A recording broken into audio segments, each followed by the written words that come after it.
Are you thinking of getting a pilot's license, or maybe you're on your way and you feel like it's taken a bit longer than you thought it would, or costing more than you'd expect?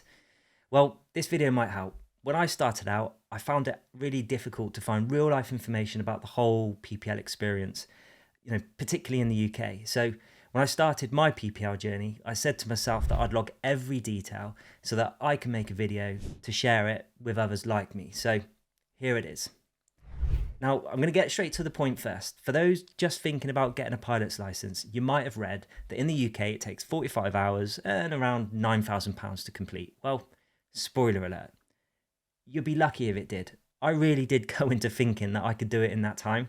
Well, actually, I don't know anyone at all that's achieved it in that time or budget. So if you are watching this and thinking, I did, comment below, leave some tips on how you achieved it. But for now, I'm going to take you into my analysis of my PPL journey, give you my facts, my opinions, where I could have finished sooner, where I could have finished with more change in my pocket. And I've also highlighted 7 tips that I really do recommend you take on board. So here we go, let's go. So what does it take to gain your private pilot's license in the UK? Well, you're going to need 45 hours of flying time, of which 25 hours is going to be dual flying with an instructor and 10 hours supervised solo. Some of that's going to be cross-country, some of it's going to be circuits around your aerodrome.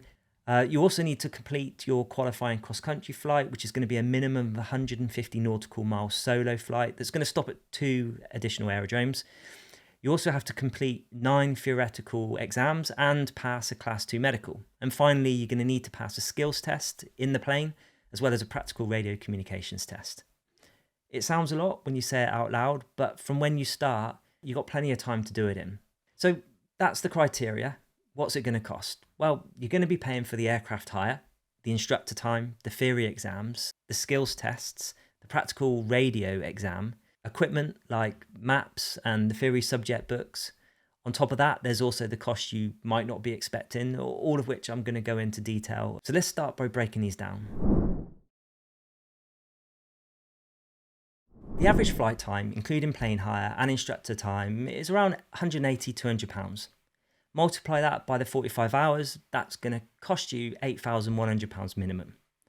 The reality is that on average, people in the UK take about 55 to 60 hours to complete. So it's going to be more somewhere in between sort of £9,500 to £10,500. But we'll highball it. So let's just go with 11 grand for now. Some schools you're going to need to pay landing fees and touch and go fees, which is where the plane touches land, touches runway and takes off again. Each lesson will need a landing. The average landing fee is £15, which equates to £675. And you'll be doing at least 3 or 4 touch and goes and at least, 30 of your lesson hours. So if your average touch and goes £8, that's going to equate to 960. So that's 1,635 right there.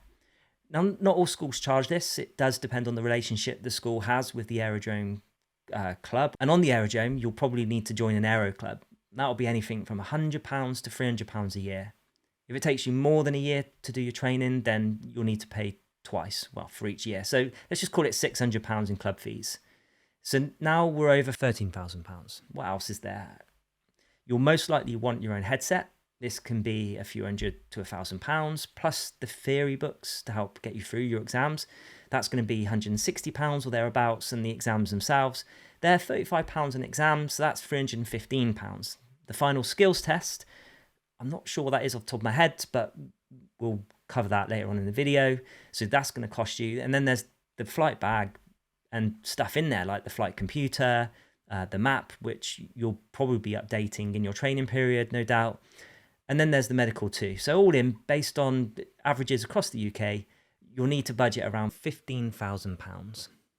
So what did I pay? Well, all in all, I paid a little shy of £18,000 in total. Yeah. And to think I went into it thinking I could do it within 9,000. But, let's double click on this a little. Where did that money go and what could I have done a bit differently? As I said, I kept a log of what I spent money on, and if you skipped the introduction of the video, you can access all of that data by clicking in the link below in the description. So let's get into it. The aero club I was learning with started me out with a pack that included the Pauli's theoretical knowledge books, covering all the subjects I needed to learn, the CRP1 computer used for well, calculating all sorts of important stuff, a protractor, a chart scale ruler and a map, a kneeboard for making writing easier when I'm actually flying, a VFR flight log pad and pilot logbook to track all of my flights. So everything that's listed as materials in my analysis, all in all, totaled £300. After a few lessons with the school headset, I decided I needed my own. So I went full out and got one of the best headsets at the time, the Bose A20s. I got them secondhand for £700, so I saved myself about 300 quid there. No regrets. In fact, I'd just say do it if you can afford it. Don't mess about. Go on, get yourself a decent headset because you're going to anyway. So that brought me up to £1,000. I spent another £180 in the second month on the equipment, but for some reason I didn't log what that equipment was, and so for the life of me I can't remember.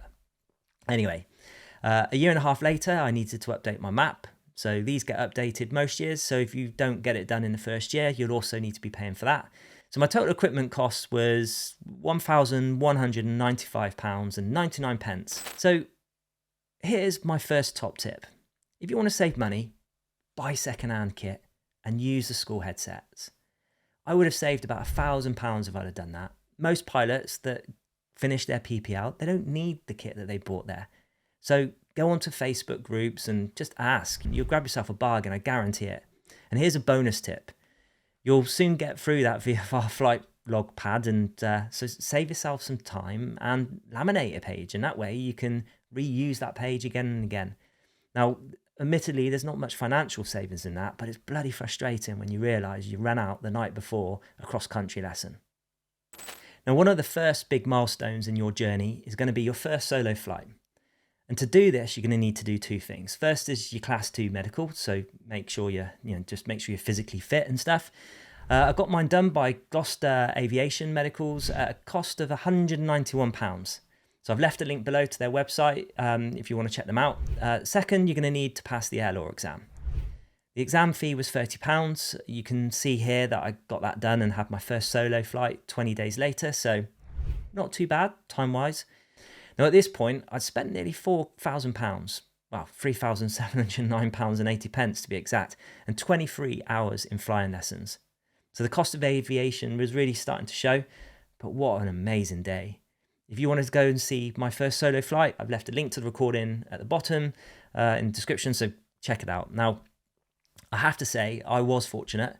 For various reasons, I had no work commitments at the time and the money was already put to one side, so this meant that if the school had a cancellation with another student, they could call me in an hour before and I'll be there to take that slot. You can see from my analysis that I often did 2 lessons, sometimes 3 lessons in a day around that time. Now let's talk theory.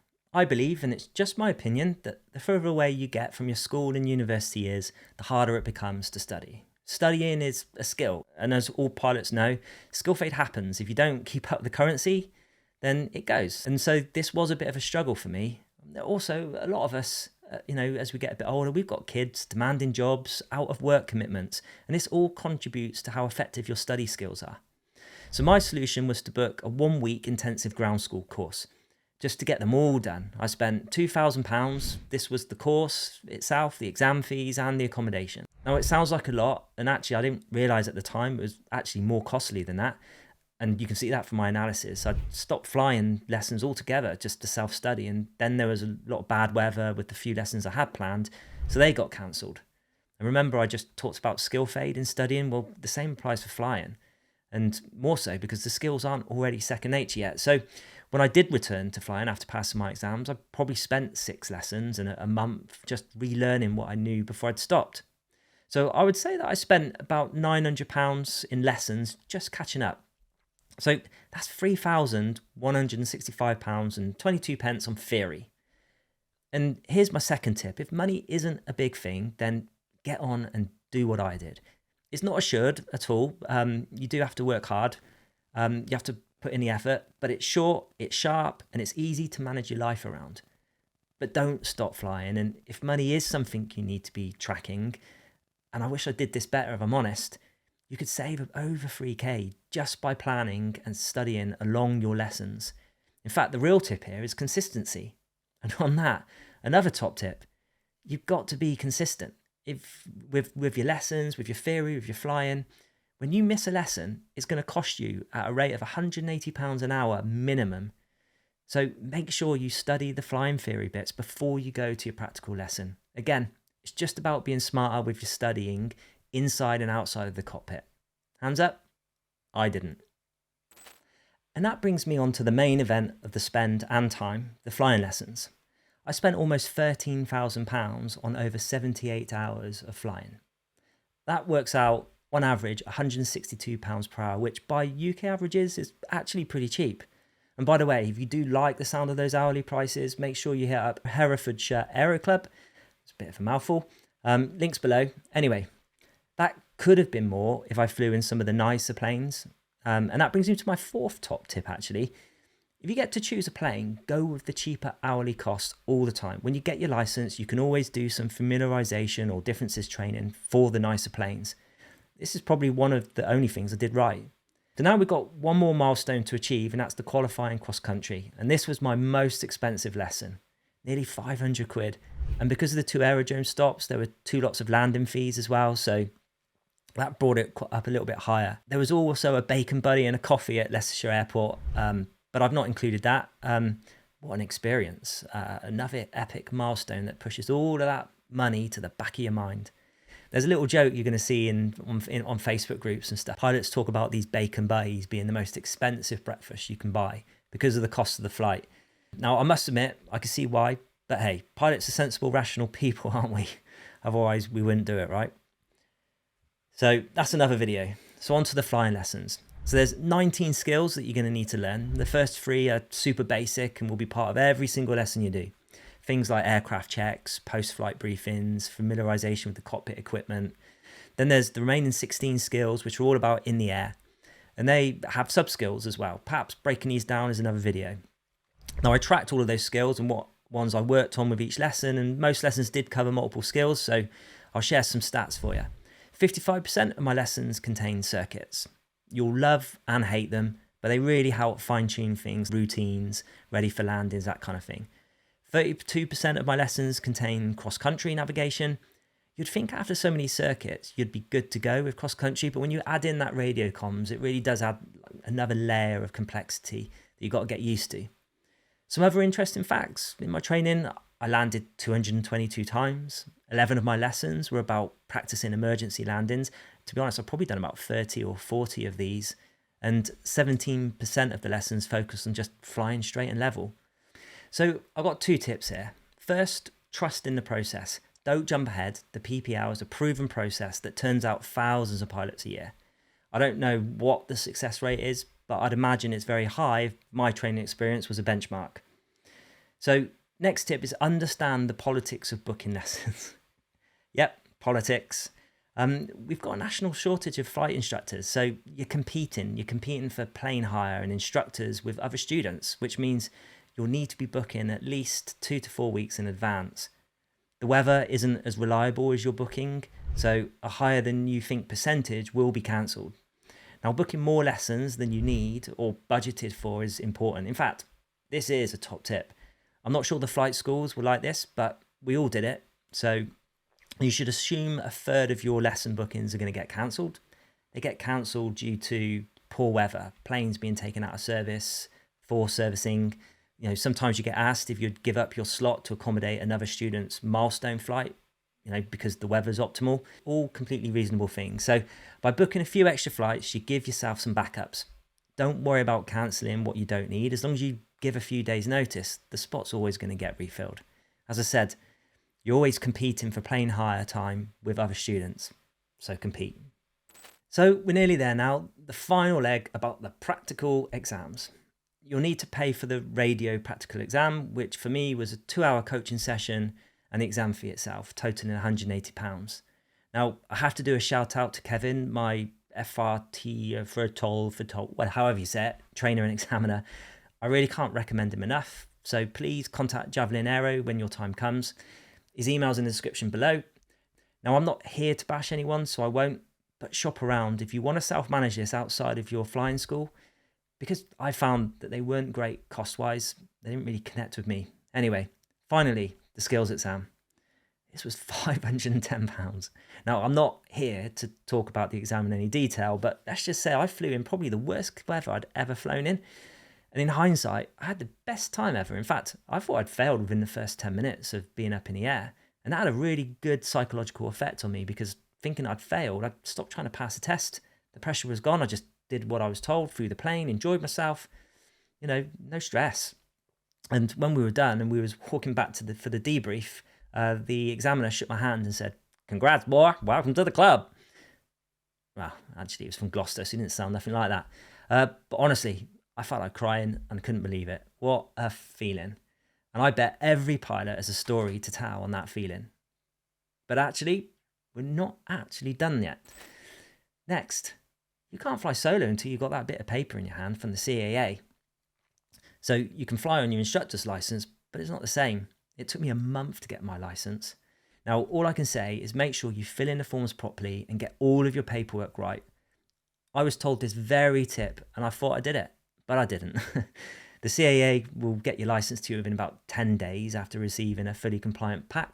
It took me over 2 weeks to get a fully compliant pack, so I've only got myself to blame, to be honest. Here's top tip number 7. You do have to pay for your plane, your PPL license, and your radio license separately. If you send off them at the same time, you only pay for your PPL. You don't have to pay for the radio. So do it together. It'll save you time and you'll save money. So overall, I took 20 months from my first lesson to passing my radio exam. I could have shaved 4 months off of that total time and saved about £3,000 in optional costs, as well as £1,000 in the extra lessons I did just to catch up if I followed the tips in this video. That's £4,000 and nearly half a year. Well, you may have differences in your lifestyle, but in this video I focused on areas that are probably most common. If we ever met for that $1 million bacon butty, I'll share some more stuff, which is quite interesting. But that's it. That's my PPL. I've given you my facts, some opinions on where I could have improved and either finished sooner or finished with more change in the pocket. And having actually been flying as much as possible since getting my license, as you can imagine, there's a bunch of resources that I actually found really useful afterwards that I wish I'd known of at the beginning. So please check my links below. So I hope you've got something out of this video, and I know every pilot says it, and having been one recently, every student listens to it but doesn't really hear it. But seriously, honestly, enjoy your journey. No one person has the same experience because we're all different in our learning styles. We've all got different commitments at home. We also have different tolerances to the costs. So don't worry. In hindsight, there's loads I wish I'd done differently, honestly. And it's easy to say, but don't worry. Just enjoy your journey. Take on some of my tips to either reduce the costs or reduce the time it takes to actually get your PPL. Do it, be consistent, and work to your constraints. Good luck, and if you're ever visiting Shobden Aerodrome, make sure you let me know and we can grab a coffee at Meg's Cafe.